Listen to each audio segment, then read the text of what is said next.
आपले x guardian कोणत्या भाषेत बोललेत तुमच्या समोर? त्या क्लिप का परत फिरवत नाहीत तुम्ही?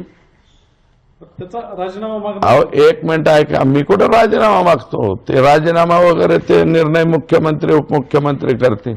ते काय भाषेत बोललेत? महाराष्ट्रातल्या कोणत्या जिल्ह्यात किडनॅपिंग होत नाहीत का? मर्डर खून होत नाहीत का? साऱ्या देशामध्ये म्हणजे तुम्ही समर्थन देताय का या संतोष देशमुखच्या खून करणाऱ्याला? ती तुमची लँग्वेज काय, बॉडी लँग्वेज काय आहे त्यांची? मग कोणतं तुम्ही पत्रकार बांधवांना माझे हात जोडून पाया पडून विनंती आहे, हा त्या लँग्वेजवरती तुम्ही का बोलले नाही? अतिशय सुंदर स्टेटमेंट आहे का ते? आणि कुठून करताय तुम्ही? गोपीनाथ गडावरून. गोपीनाथ मुंडे साहेबांची समाधी असलेलं ठिकाण आहे ते. त्या समाधीच्या ठिकाणावरून जे स्टेटमेंट झालेलं आहे जरा तुमच्या पोर्टलवरती काढून टाकलंय का? आहे जागेवर सगळ्या मीडियाच्या. माझी महाराष्ट्रातल्या तमाम जनतेला विनंती आहे की ते स्टेटमेंट बघा, ती बॉडी लँग्वेज बघा. आणि त्याच्यामध्ये बी चष्मा असा ढकलीत स्टाईलमध्ये. अहो तुम्ही कोणत्या दुनियेत येत? वागत आहे कसं? असं स्टाईल, चष्मा. संतोष देशमुखच्या खून प्रकरणाच्या याला उत्तर देताय तुम्ही मीडियाच्या समोर, आणि तुमची स्टाईल काय आहे? धनुभाऊ भाऊ म्हणतो मी तुम्हाला. मग याचा अर्थ असा आहे की तुम्हाला सिरियसनेस काय आहे का? संतोष देशमुखचं झाला असं कुठे बी होत असतं असं म्हणलेत ते. तुमच्या ह्याच्यावर आहे का? नसलं तर टाका ना परत एकदा.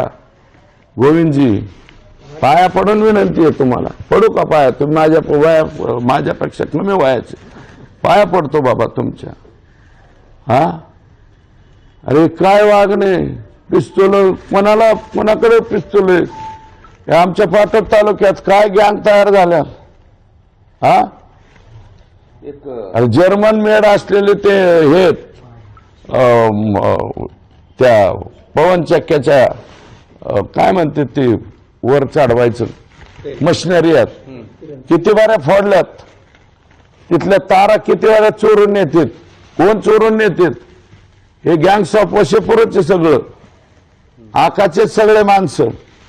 इतकं बिभत्सवानं चित्र झाल्यावर जो माणूस अजूनही म्हणतो माझं ऑब्जेक्शन आहे, धनंजय मुंडे साहेबांचं 12 ऑक्टोबरचं जे स्टेटमेंट आहे ते उन्मादाचं स्टेटमेंट आहे, ते तुम्हाला गर्व झाल्याचं स्टेटमेंट आहे आणि तुम्हाला सिरियसनेस नसल्याचं स्टेटमेंट आहे.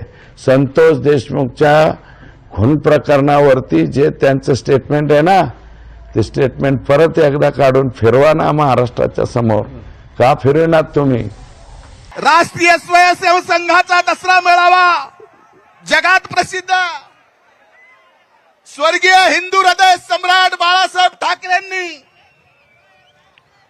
त्यांचा दसरा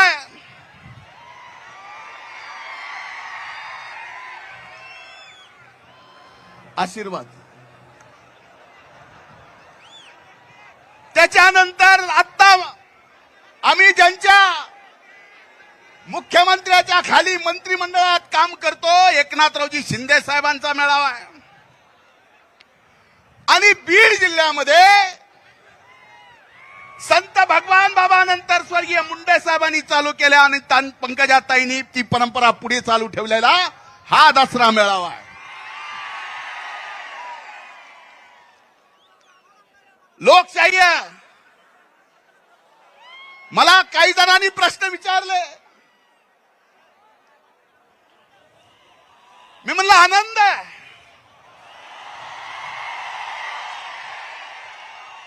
कारण दसरा का असावा? हा हिंदू धर्मातला सगळ्यात मोठा सण आहे मान्यकर्ता.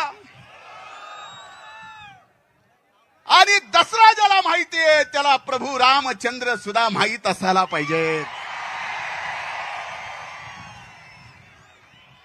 प्रभू रामचंद्राशिवाय या दसऱ्याचं महत्व आहे का? त्यामुळे आपण पुढचं मी काय बोलणार तुम्ही समजून घेणार. संपला विषय. एवढे समजदार जर तुम्ही असाल, माईशान काय सांगायचं तुमचं? म्हणून आपल्याला या ठिकाणी सांगतो, या विचाराच्या दसरा मेळाव्यात अनेक वेळा संकटाच्या काळात स्वर्गीय मुंडे साहेबांपासून पंकजाताईपर्यंत आणि आज 12 वर्षाच्या तपानंतर या दसरा मेळाव्याला माझ्या बहिणीच्या पाठीमागं, या मेळाव्याच्या आणि या परंपरेच्या पाठीमागं उभं राहण्यासाठी मी आलो. एक लक्षात घ्या, मी सुरुवातीपासून म्हणतोय की हे व्यवहारातलं झालेलं हत्या आहे, ज्यातनं अतिशय निर्गुण हत्या ही संतोष देशमुखांची आणि अशा प्रकारे हत्या झाली आहे की त्याचं समर्थन कोणीच करू शकत.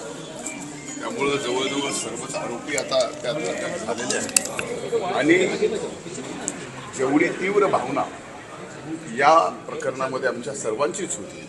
आता त्यात आरोपी अटक झाले, त्याच्यात SID नेमलेली आहे.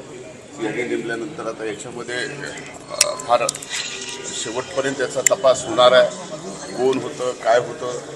आदल्या दिवशी जो गुन्हेगार आहे तो आणि त्याचा भाऊ आणि एक पोलीस ऑफिसर हॉटेलमध्ये चहा पित असतानाचा एक व्हिडिओ समोर आलेला आहे आणि तो व्हिडिओही सगळ्या चॅनलवर बघितलेला आहे की ह्या सगळ्या गोष्टीचा तपास आता या तपास यंत्रणेनं काढणं गरजेचं आहे. मकोका लावण्यात आलेला आहे आणि गुंडगिरी कुठेतरी संपवायची असे नाही, यामध्ये मोकोका लावण्याच्या बाबतीमध्ये माननीय मुख्यमंत्र्यांनी जे काही बोलले, या प्रकरणातच मोकोका लावायचा आहे का आणखीन अशी प्रकरणं बीड जिल्ह्यामध्ये आहेत ज्या खऱ्या लोकांना मोकोका त्याही ठिकाणी लागला पाहिजे, या भूमिकेचा मी आहे. पण आता जे काय माननीय मुख्यमंत्र्यांनी या ठिकाणी निवेदन या गोष्टीवरती केलेलं आहे, त्यामुळे स्वाभाविकच सर्वांचं समाधानी आज झालेलं आहे. विरोधक कुठेतरी आरोप करत आहे, आपलं नाव त्याशी जोडत आहे. बघा, माझ्या आरोपाशी माझ्या नावाशी जोडणं, तसा आरोप करणं या सदनामध्ये अनेकदा असे प्रकार घडलेले आहेत. त्यामुळे शेवटी पोलीस तपासणारच आहे, पोलीस यंत्रणा त्यामध्ये आहे. आता त्यांनी ही केस पण CID कडे दिलेली आहे.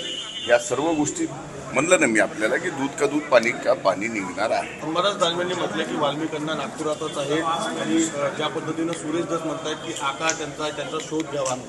एक लक्षात घ्या, विरोधी पक्ष नेत्यांनी काय बोलावं हे मला सांगता येत नाही, पण त्यांनी हे जरी सांगितलं असतं किंवा नेमकं वाल्मिक कराड नागपुरात कुठं आहे तर तेही पोलिसांनी काम केलं असतं, त्यांना अटक केली असती. तुम्ही या घटनेकडे कसं पाहता? तुम्हाला काय वाटते, काय कारवाई झाली पाहिजे? हे बघा, या घटनेमध्ये ज्यांनी कुणी या आरोपींनी जशा पद्धतीने संतोष देशमुखांची हत्या केलेली आहे त्यांना फाशी झाली पाहिजे, ही माझी स्पष्ट भूमिका आहे.